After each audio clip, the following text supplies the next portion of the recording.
Eu văd viața ca un film, ca niște cadre, ca niște scene care se derulează moment cu moment, cadru după cadru, și noi suntem parte din acest film. Nu suntem noi regizori, nu suntem noi dirijorii, nu concertăm noi acest film, ci noi doar putem să-l trăim mai intens, să învățăm ceva din el și să ne-l observăm, în așa fel încât să ne alegem cu ceva când filmul se termină. Mi-au cerut mai mulți prieteni de pe YouTube să vorbesc despre prezent și despre cum putem să ne relaționăm cu el mai mult, să trăim mai mult în el. Și din acest motiv am zis că acest film va fi cu acest cadru, stop cadru film, despre prezent și cum putem să-l experimentăm. Hai să-i dăm drumul!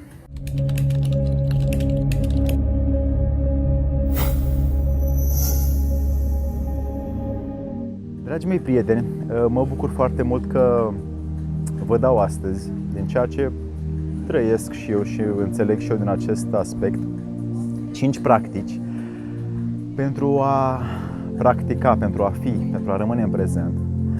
Din studiile mele, prezentul este o căutare de mii și mii de ani pe care unii oameni, puțini oameni au avut-o, pentru că au observat că prin el pot să ia mai mult din viață, iar cei care nu trăiesc în prezent iau mai puțin. Epictet spunea că ar trebui să nu doar să învățăm să trăim, ci să învățăm să murim. Și din ce am înțeles eu, se referea la ar trebui să învățăm să apreciem momentul, ca să apreciem chiar și momentul când va veni moartea.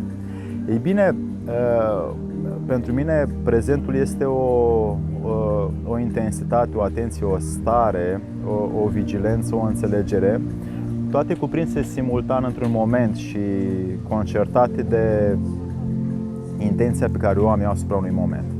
Dar ca să explic cum facem acest lucru, 1. Oprește cadrele din film. Filmul se derulează cadru după cadru, viața curge, ne trezim, muncim, bem, mâncăm, venim acasă, ne stăm cu familia, ne culcăm la loc și sunt câteva mii și zeci de mii de cadre în acest, sau secunde în această zi, în acest film al zilei. Și te-aș ruga să oprești acest cadru, unul dintre cadre, și să pui atenția asupra lui. 2. Mărește cu zoom acest cadru pe care tu l-ai oprit. Doar uită-te mai atent la ceea ce ai oprit. Dacă ai oprit atenția asupra acestui film la care te uiți acum, dă-i cu zoom și vezi cu atenție ce se întâmplă în jurul meu, cum se mișcă frunzele, cum poate mișc eu capul, mâna eventual, ochii, și uite-te cu atenție la asta. 3. Simte-te pe tine privind acest cadru. Uită-te prin ochii tăi, nu cu ochii tăi. Uită-te dinăuntrul tău și uită-te cum tu privești dinăuntrul tău acest cadru pe care tu l-ai oprit. Asta poți face cu orice cadru. Când te uiți la un pom, la o culoare, la o mașină, la ochii altui om, la mâncare, la orice ce faci, la contabilitate, la cifre, la bilanțuri.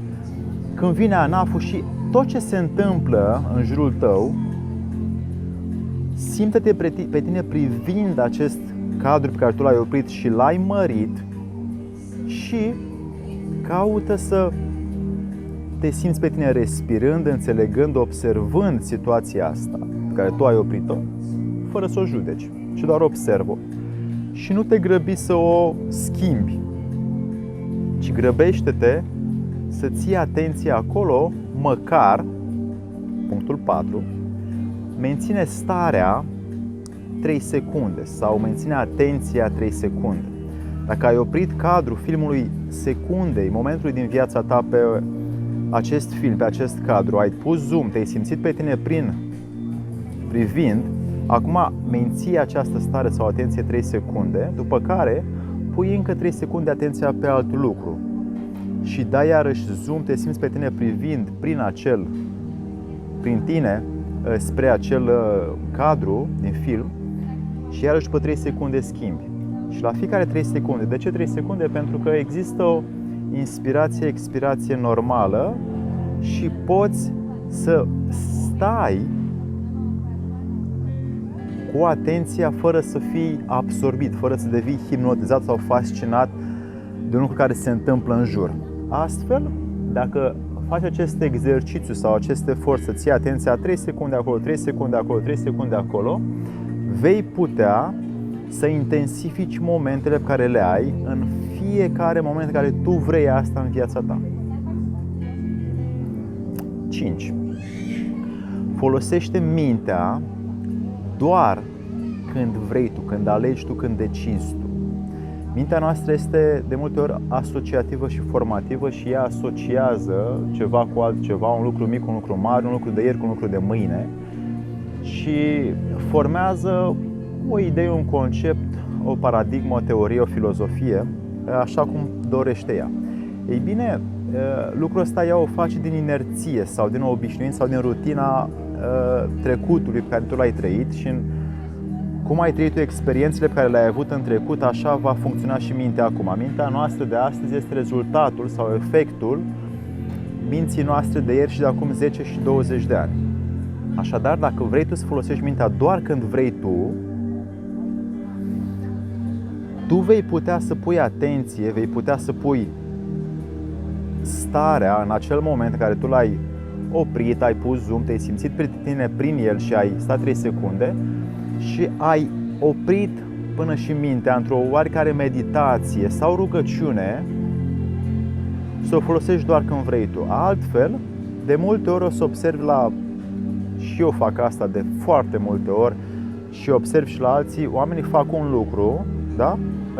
Curăță masa, deci curăță masa și ei se gândesc la cum să bea o bere cu băieții de seară sau la ce o să facă peste un sfert de oră și nu curăță masa bine.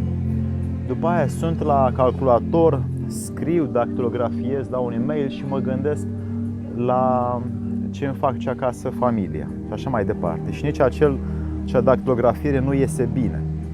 De asta, dacă vreau să folosesc mintea doar când vreau eu, voi pune voința sau voi construi voința ca mintea să fie atentă doar când doresc eu să fac un lucru și bine nu două și mai puțin bine. Astfel, prezentul sau puterea prezentului are sens sau face sens sau are efect dacă faci aceste 5 lucruri pe care le-am spus aici și le vei practica moment pe moment și cât mai mult o faci, cu atât mai multe rezultate o să obții. Am de asemenea aici în stânga sus, în acest cadru din film, 5 metode pentru a calma mintea, un calup de 5 exerciții care o să te ajute să-ți ordonezi mintea în alt sens, într-un nou sens, ca să te ajuți tu însuți pe tine sau însăți pe tine să treci mai mult în acest prezent. Vă aduc aminte că alexandruplesa.ro/cursuri video am un colaj de mai multe cursuri video care îți pot fi prezente să intensifici și prezentul cât și alte atitudini în viața ta care te vor ține într-o nouă eficiență sau productivitate sau voință pentru viața pe care tu o dorești să o trăiești mai departe. Dacă mai aveți idei despre ce să facem în următoarele filme, subiecte, scrieți-mi mai jos și o să țin cont de părerile voastre. Să vă fie de bine, dragi prieteni!